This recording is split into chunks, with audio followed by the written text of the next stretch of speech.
In a village by the great river, where drums carried news faster than the wind, lived a beautiful princess named Adana. She was known throughout the land for her stunning looks and proud spirit. Her skin glowed like polished bronze, and her eyes sparkled with intelligence. Every morning, she would sit by her window, watching the white egrets dance along the riverbank while braiding cowrie shells into her long, dark hair. Suitors came from far and wide to ask for her hand in marriage. Warriors with lion teeth around their necks. Rich traders carrying chests full of cowrie shells. Even the chief's own nephew, who spoke with a silver tongue and brought gifts of gold. But Adana said no to every single one. Her grandmother watched her with worried eyes. "Child," the old woman said, "why do you refuse them all?" Adana's answer was always the same: "I see their hearts, grandmother. This one kicks dogs when he thinks no one is looking. That one breaks young plants for fun. Another one laughs at old people's stories." The villagers began to whisper behind closed doors. Some said she was too proud. Others wondered if she was cursed.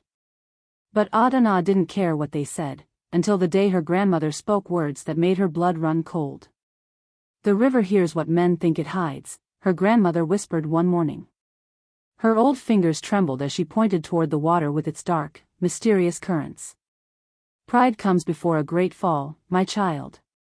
The spirits have long memories, and they do not forget those who show too much arrogance."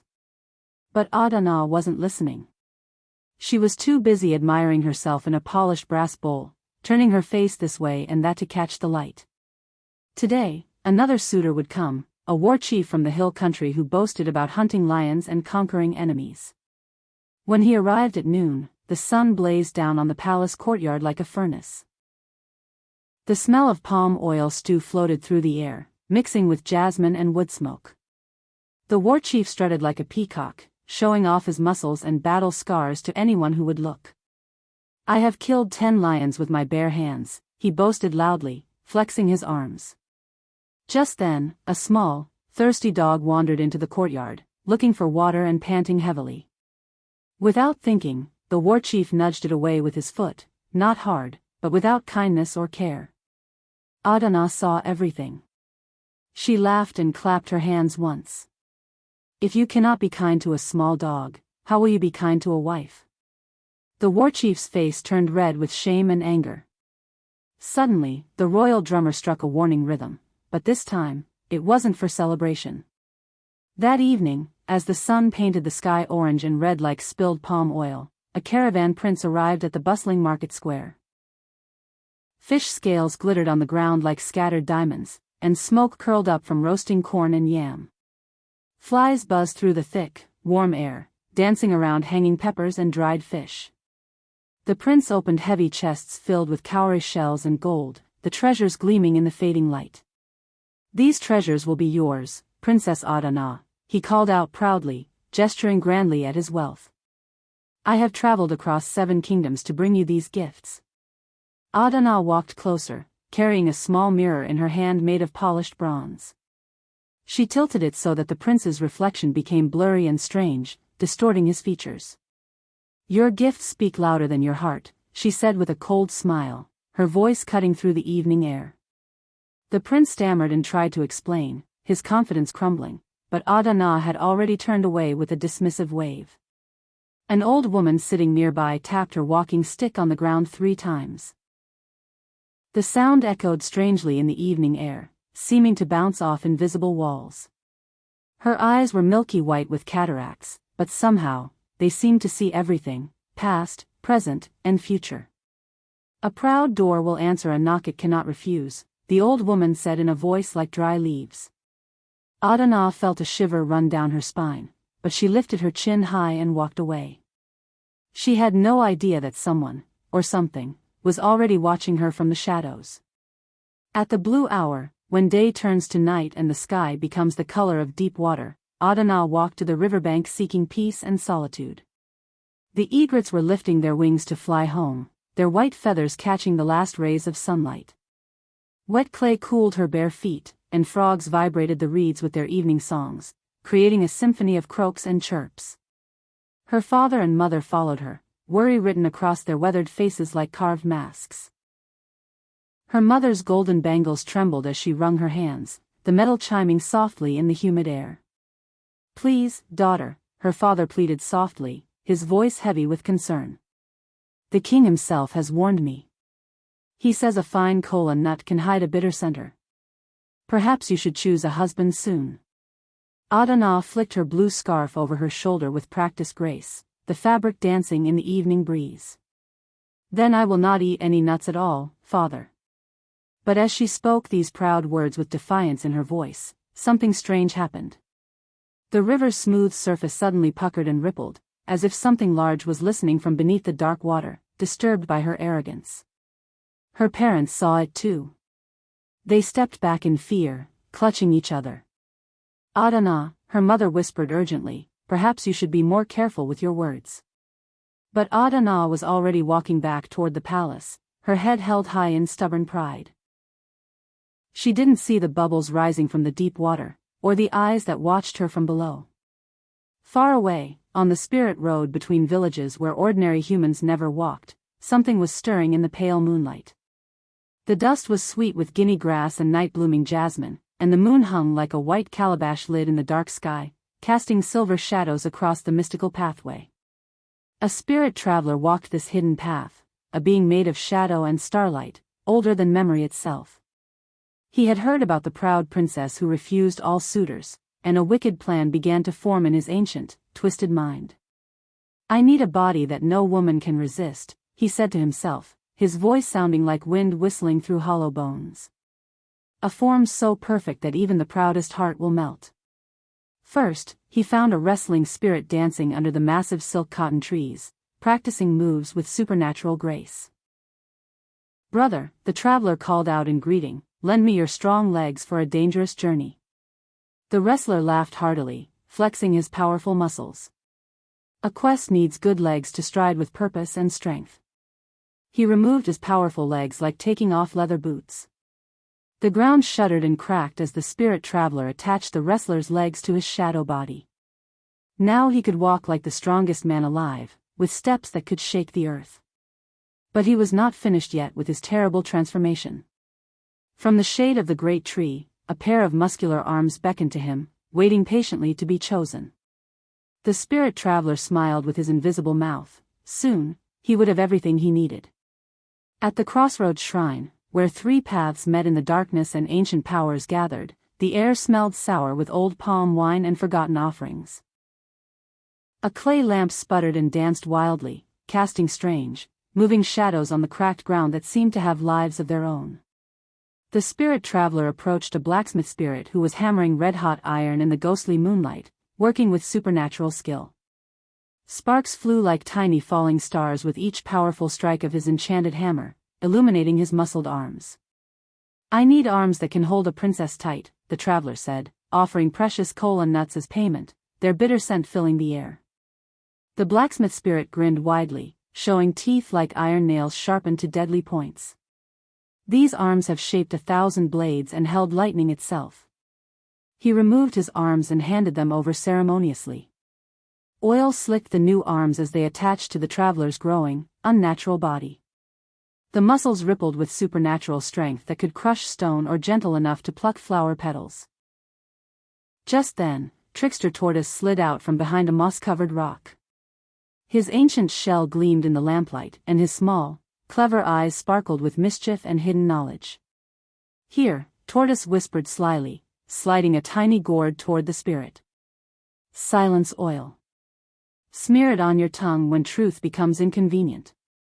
The spirit traveler took the gift gratefully, understanding its dark purpose. Above them, a tree full of masks rustled in the windless night. One face, the most handsome face anyone had ever seen, leaned forward. It was time for the final piece of his disguise. Before dawn broke over the mysterious forest, when the world was still wrapped in cold mist and spider silk hung like silver curtains between the towering trees, the spirit traveler came to the forest edge. The air was thick with the earthy smell of rotting leaves and growing things, rich with the scent of moss and mushrooms. A massive python hung from the ancient branches like a rope made of liquid moonlight, its coils thick as tree trunks. Its scales shimmered with an otherworldly glow that seemed to pulse with inner light, hypnotic and beautiful. "I need skin that shines like river water under starlight," the spirit traveler said with respectful reverence. The python's eyes were ancient and wise, holding the knowledge of centuries. "Take my gift freely," it hissed in a voice like silk, "but remember, you must return what you borrow, or return to dust.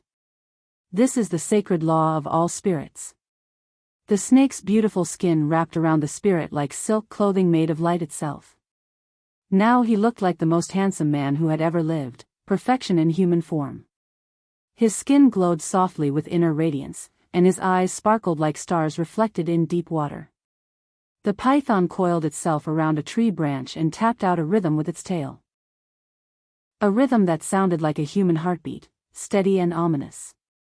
"Do not forget my warning, borrower," it said as the spirit walked away confidently. The spirit traveler stepped out of the green forest and toward the village gate. He looked like a dream that no one could question. But he was about to meet the one person who might see through his disguise. At sunrise, when the brass gongs rang bright and clear across the awakening village, the mysterious stranger approached the palace gates with confident strides. The morning air smelled sweet of shea butter and fresh hibiscus flowers, mixed with the smoke of cooking fires and the sound of children's laughter. Adana was walking in her private garden, inspecting her prized flowers, when she saw him approaching. Her heart skipped a beat under her cowrie shell anklet, the shells clicking softly against each other. Never had she seen such a perfectly handsome man. His beauty was almost supernatural in its perfection. He bowed low and respectfully, his movements as graceful as a dancer's. "Princess," he said in a voice like honey mixed with music, "I have traveled far across many kingdoms to meet you." At last, Adana smiled, her pride melting like butter in the hot sun, her usual coldness completely forgotten, a face worthy of my own beautiful face. But her father stepped forward quickly, his voice flat and suspicious, his warrior instincts awakening. "No stranger enters my house without a history. Who are you? Where do you come from? What is your family name?" The stranger's gaze never blinked as he answered smoothly, his expression perfectly calm. The silence oil on his tongue helped him avoid the truth with practiced ease. "I am a prince from a distant kingdom, seeking the most beautiful bride in all the land." Adana's heart soared with joy and excitement, but her father still looked doubtful and worried.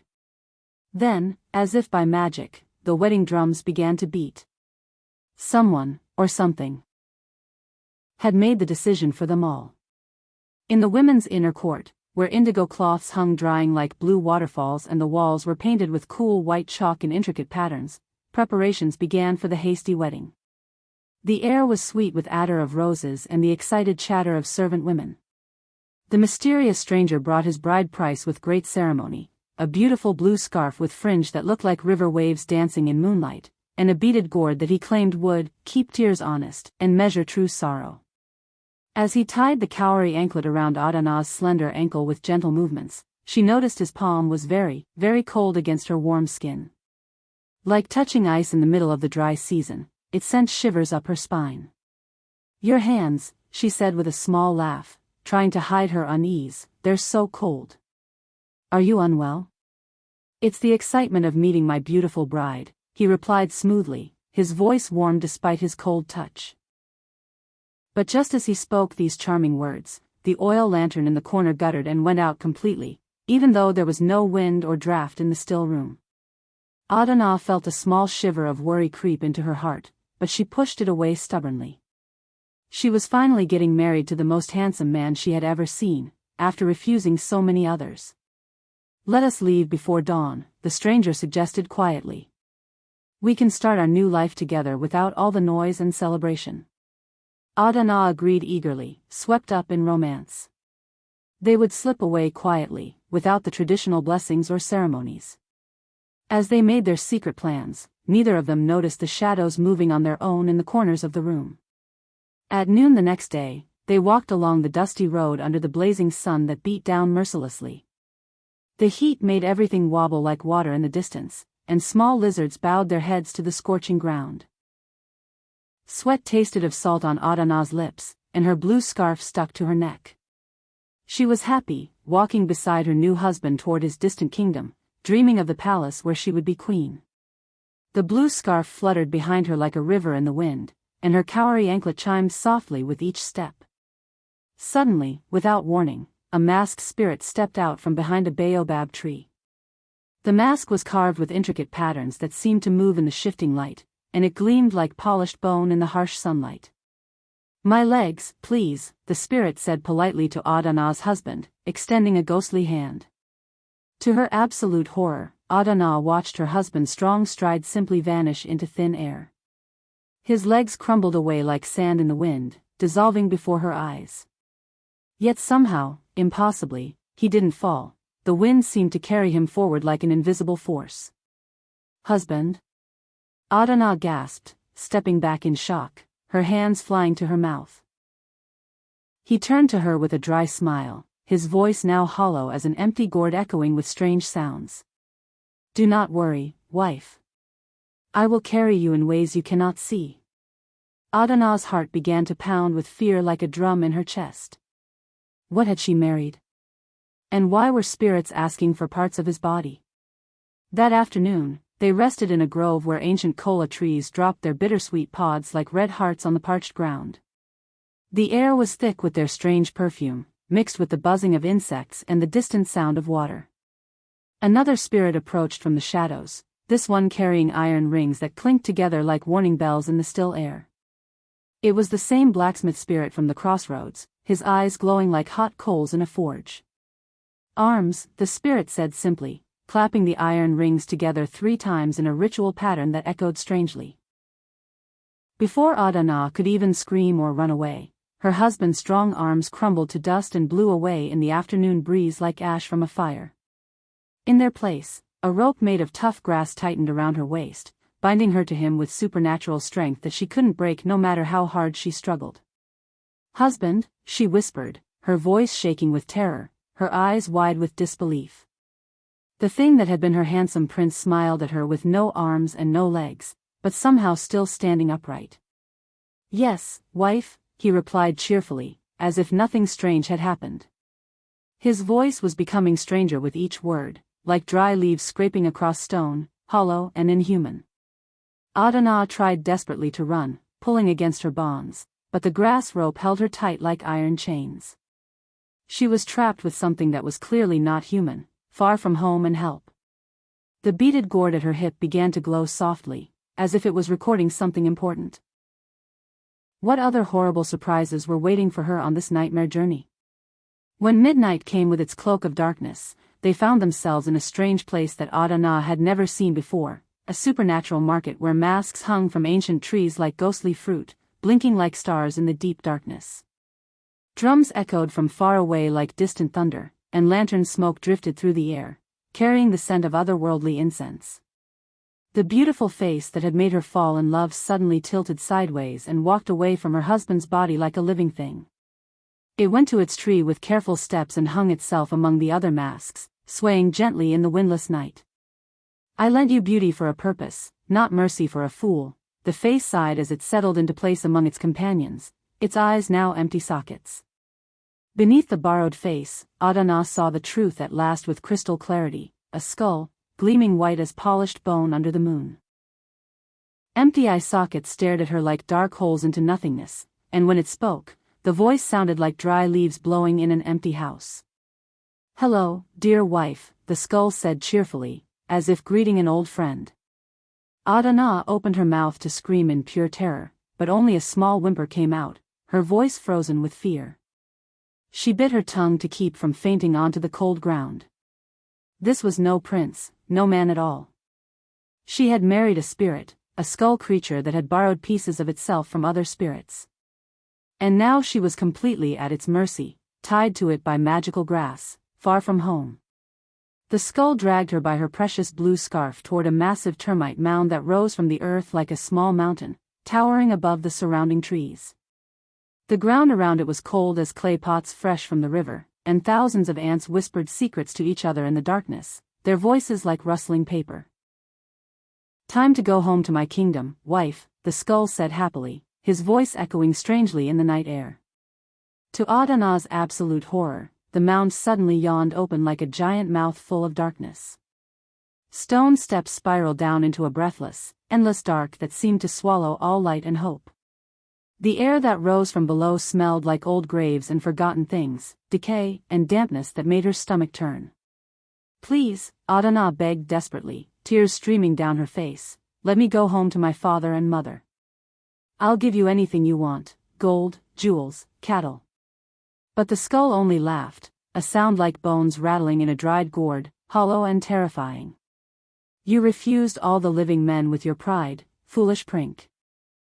He dragged her down the slippery stairs as she stumbled and wept, her feet scraping against the rough stone. Above them, a door made entirely of cowrie shells clicked shut like giant teeth, sealing her fate. The beaded gourd at her hip grew brighter, as if it was the only light left in the world.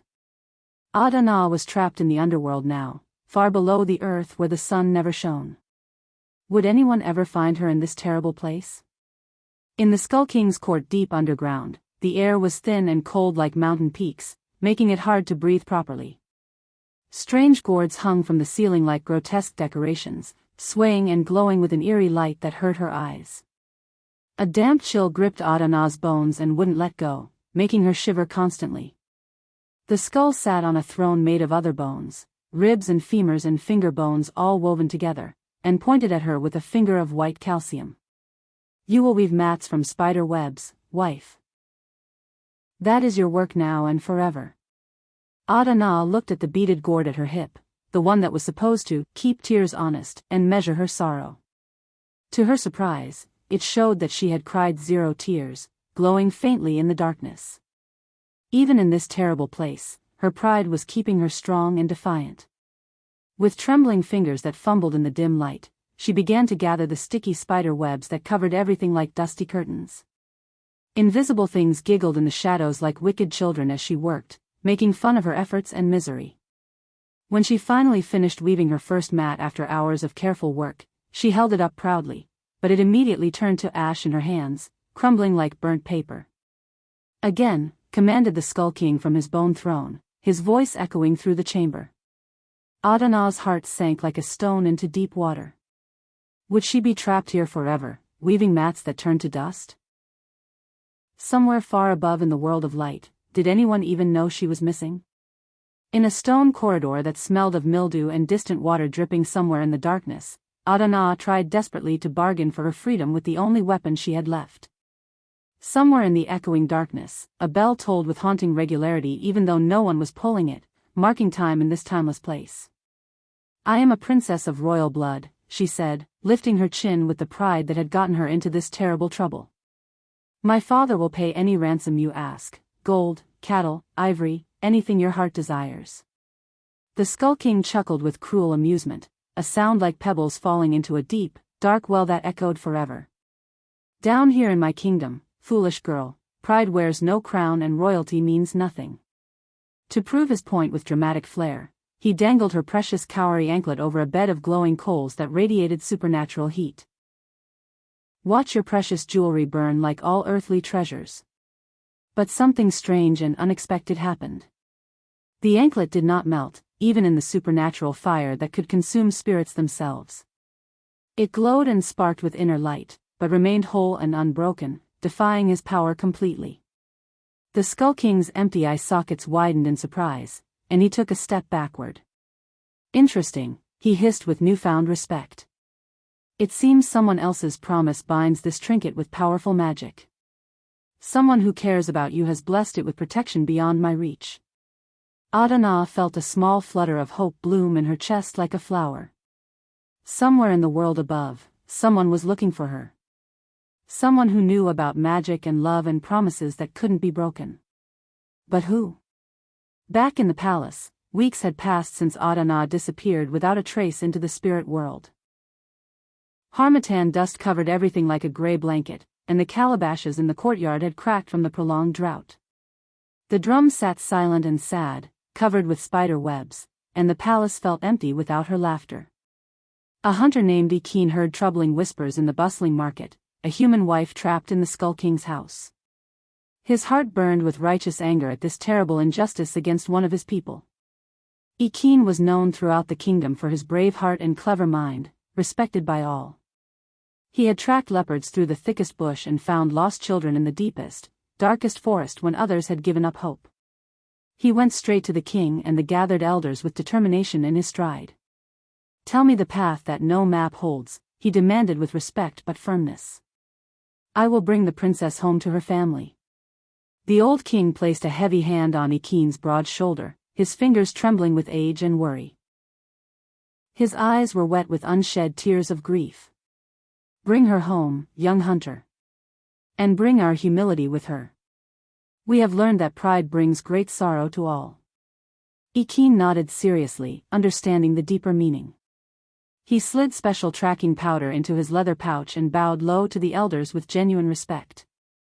This would be the most dangerous hunt of his life, but he would not let the princess suffer alone in that terrible place. The spirits had made a mistake when they took one of his people. At the crossroads under the great silk cotton tree, where three ancient paths met in the shadow of massive roots, the air hummed with the busy songs of thousands of ants.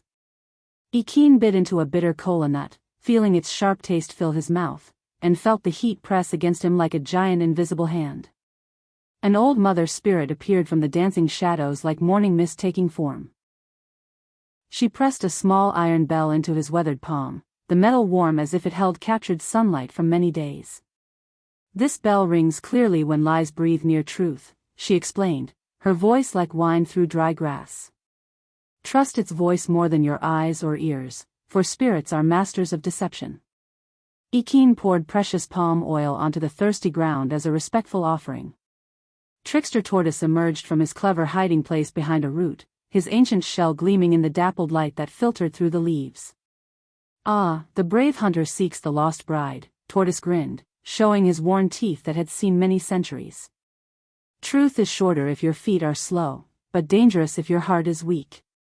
Tortoise pointed with one sharp clawed foot down a path that seemed to shimmer like water in the heat, wavering between visible and invisible. "That way leads to the borrowers and the lenders. Return their gifts with respect, and they may help you." As Tortoise spoke these important words, the little iron bell in Ikeen's hand gave one shy, clear chime. Truth had just passed by him like a whisper on the wind. The hunt for Princess Adana was truly beginning now. In the grove where spirits returned their borrowed treasures in sacred ceremony, the air was thick with snake musk and the sharp, metallic smell of iron. Birds hushed mid-call, as if afraid to make noise in this holy place where ancient laws held power. Ikeen carried a heavy pouch of iron rings, offerings he had brought from the village blacksmith who had worked all night to forge them. "I return what was borrowed," he said to the blacksmith spirit, his voice respectful and humble. "I bring back gifts of iron to replace what was taken." The spirits who had been watching him with suspicious, glowing eyes suddenly softened like melting wax. They recognized his respect and humility. So different from the skull creature who had only taken greedily and never given anything in return. A path began to glow faintly in front of him like moonlight on water, like silver fish swimming in dark water. The spirits were showing him the way to the dangerous underworld, marking it with their blessing. But just as he started to follow the glowing path with eager steps, pythons spilled from a tree like a dropped rope made of living jewels. The great snake's scales caught the filtered light like mirrors, and its ancient eyes held the wisdom of 1,000 years of watching. Python blocked the path completely with its massive coils, each one thick as a man's waist, shifting like flowing water. "You cannot pass," the snake hissed in a voice like wine through tall grass, "until you prove you are worthy of this dangerous quest." Ikeen's hand tightened on his spear, but he knew this was a test he couldn't fight his way through. At the river mouth, where salt water met fresh and the moon made a silver ladder on the waves, Python gave Ikeen his test. The air was so thick and humid that his skin felt tight like pebbles. "Stand still while I taste your fear," Python commanded, its voice like wine through dry grass. Ikeen planted his feet firmly and held his breath. The great snake's head swayed closer, and then cold scales pressed against his neck.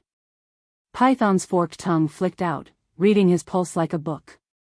Fear hammered in Ikeen's chest, fear of failing, fear of leaving Adana trapped forever, but he did not move. He did not even flinch as the snake wrapped once around his shoulders. Interesting, Python hissed after what felt like hours. You fear for others more than yourself. This is rare. The snake unwound itself and gave Ikeen a gift, a single translucent scale that glowed like moonlight. This will protect you from one lie in the dark places. Ahead of them, the termite mound rose like a small mountain. Deep inside it, Ikeen could hear humming, like a hive waking up. Someone was waiting for him in the depths below.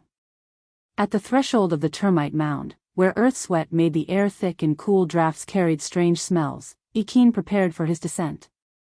His torch spat and hissed, casting dancing shadows on the walls. He remembered Tortoise's gift and smeared the silence oil on his tongue. Immediately, he felt his voice become muffled and strange.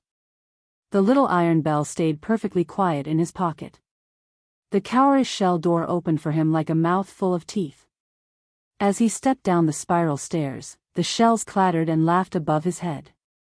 This was it, he was entering the Skull King's domain, where the rules of the living world meant nothing. Cobwebs reached toward him like grasping fingers, and somewhere in the distance, he heard the sound of weeping. Adana was down here somewhere, trapped and probably terrified. Ikeen gripped his spear tighter and continued down the stairs. The torch light grew smaller and weaker with each step, but his determination burned brighter. The hunt was almost over, one way or another.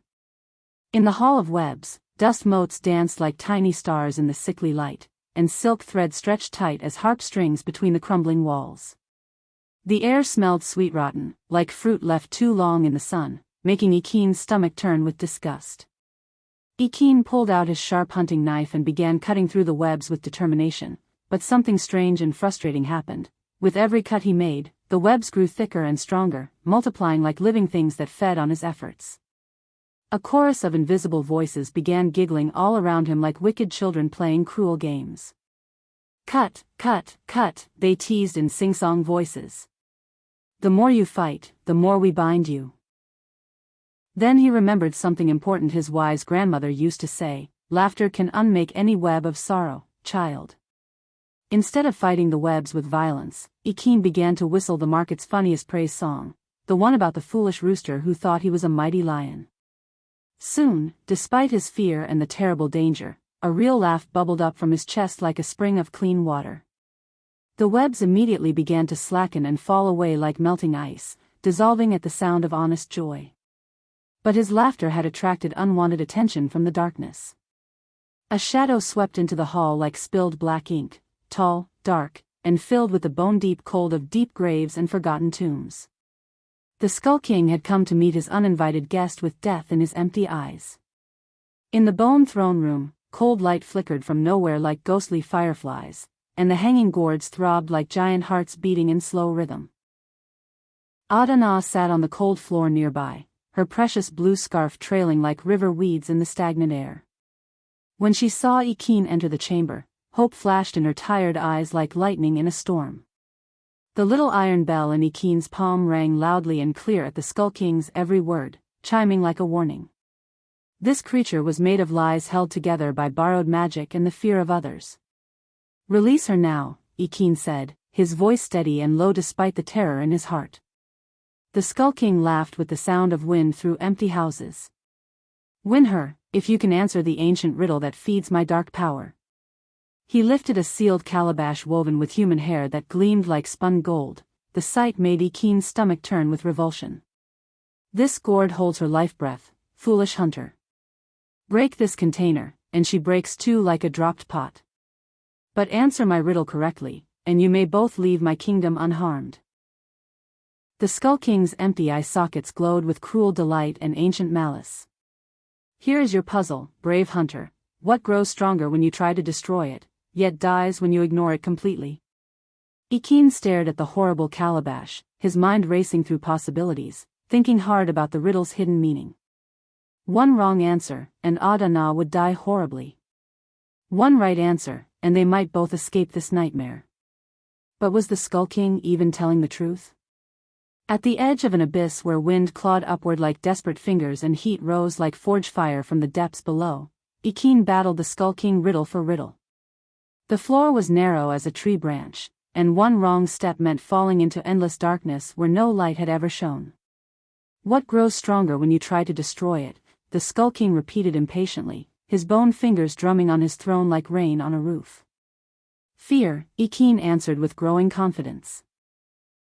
The more you fight fear, the stronger it becomes in your heart. But when you ignore it completely, it fades away like morning mist. The Skull King hissed in anger like a snake. That answer was absolutely correct, and he knew it. But Ikeen had been listening carefully to the truth bell in his palm, and watching the calabash closely with his hunter's eyes. Suddenly, he understood the hidden truth behind the riddle. The gourd didn't hold Adana's life at all. It held her breath, her voice, her ability to speak and sing and laugh with joy. That's why she looked so tired and sad, like a bird with clipped wings. The Skull King had stolen her joy and spirit. Ikeen pulled out his bow with swift movements and fitted an arrow tipped with Python's magical scale that gleamed like moonlight. Instead of aiming at the gourd itself as the Skull King expected, he aimed carefully at the hair braid that bound it shut. The arrow sang like a mosquito and sliced through the binding with perfect accuracy. Immediately, rain exploded from the calabash like a burst dam, and Adana's chest filled with sweet air as her stolen breath returned to her. The underground chamber began collapsing around them as the Skull King's borrowed power washed away like chalk lines in rain. Earth groaned, cowrie shells cracked, and underground streams burst their banks. "Return what you borrowed," Adana said, and for the first time since her capture, her voice rang with power, "or return to dust." The Skull King had built his strength on stolen things, borrowed beauty, borrowed strength, borrowed magic. Now that his lies were exposed, everything was falling apart. "Run!" Ikeen grabbed Adana's hand. They raced up the collapsing stairs as water rushed around their ankles. Chunks of earth fell like rain.